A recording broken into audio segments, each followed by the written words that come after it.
শীতকাল আসবে আর লাউ পাতা দিয়ে কই মাছের পাতুরি খাবো না, তা তো হতেই পারে না।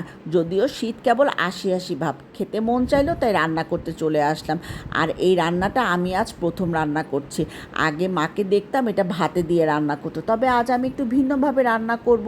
আর মশলা হিসেবে ছিল রসুন বাটা, জিরা বাটা, পেঁয়াজ বাটা, কাঁচামরিচ বাটা, ধনিয়া পাতা বাটা, সরিষা বাটা ছিল, আর সরিষা দু ধরনের ছিল। তারপরে সরিষার তেল দিয়ে ভালো করে মশলাগুলোর সাথে মাছগুলোকে মেখে নিয়েছিলাম।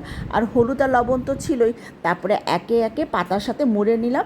তারপরে অল্প আঁচে ফ্রাই প্যানে সরিষার তেল দিয়ে এপিট ওপিট করে রান্নাটা শেষ করব। আর আঁচটা থাকবে হচ্ছে পোলাও বা বিরিয়ানি আমরা যেমন দমে দেই না, ঠিক ওরকম আর কি। এই যে দেখতে পাচ্ছ যেমন। তারপরে পাতাগুলো কচি ছিল দেখে পর্যাপ্ত পরিমাণে পানি বের হয়েছিল। আর যদি বুড়ো হয় তাহলে একটু পানি অ্যাড করে দিতে পারো, তবে খুবই সামান্য। দেখতেই পাচ্ছ আমি কিভাবে রান্না করছি। এত মজা হয়েছিল, তোমরা ট্রাই করে দেখতে পারো, খুবই ভালো লাগবে।